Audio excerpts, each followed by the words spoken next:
आम्ही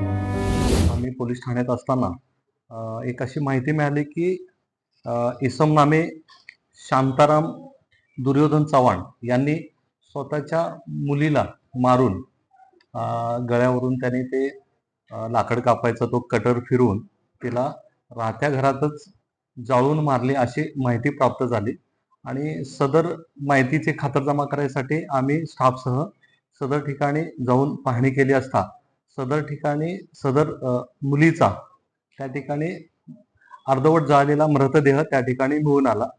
सदरचा मृतदेह आम्ही पोलिसांनी पंचनामा करून ताब्यात घेतलेला आहे. सदरचा मृतदेह आम्ही ससून या ठिकाणी DNA तपासणीसाठी आम्ही पाठवलेला आहे.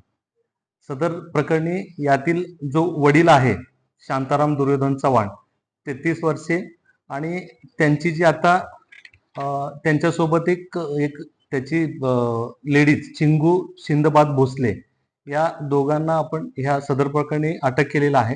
शांतारामने सदर मुलीला त्याला मारहाण करून तिला जाळलेला आहे आणि त्याची जी आता ठेवलेली जी पत्नी आहे चिंगू शिंदबाद भोसले हिने पोलीस स्टेशनला एवढी गंभीर घटना घडलेली असताना सुद्धा कसलीही कुठली माहिती न दिल्यामुळे या दोघांवर आपण गुन्हा दाखल केलेला आहे आणि सदर गुन्ह्यामध्ये आपण ह्या दोघांना अटक केलेला आहे. नेमकं कोणत्या कारणामुळे आरोपीने हे कृत्य केलेलं आहे? सदरची घटना अशी आहे की यातील जी मयत मुलगी आहे अनामिका शांताराम चव्हाण ही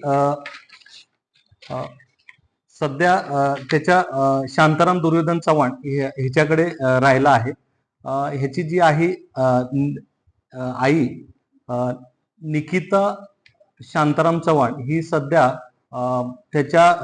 सध्या ती बारामती येथे आई वडिलाकडे राहिला आहे. सध्या त्यांचं पटत नसल्यामुळं ती बारामती येथे राहते.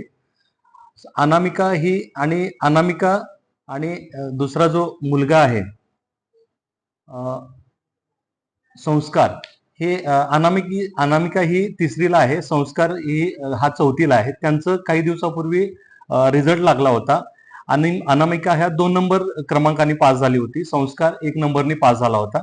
परंतु अनामिकाला संस्कारने त्यांच्या घरात किरकोळ असं चिडवल्यावरून अनामिकाने त्याच्या मार्कशीटवर तो क्रमांक तिचा 2 नंबरचा 1 नंबर आणि संस्कारचा 1 नंबरचा 2 नंबर केला होता.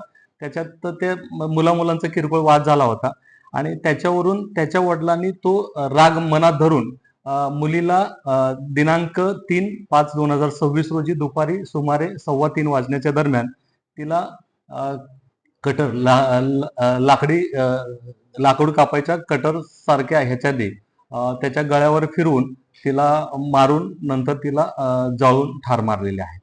त्याप्रमाणे दौंड पोलीस स्टेशन येथे गुन्हा क्रमांक 282/26 कलम 103(1) 238(35) या अन्वये गुन्हा दाखल करण्यात आलेला आहे. सदर गुन्ह्यातील आरोपिताला आज रोजी आम्ही कोर्टात पाठवून PC घेऊन नक्की कुठल्या कारणाने मारले आणि कोणी त्याला काय मदत केलेली आहे का आणि नक्की काय कारण आहे या शोधासाठी आम्ही त्याला पोलीस कस्टडी घेणार आहोत आणि पुढील तपास करीत आहोत.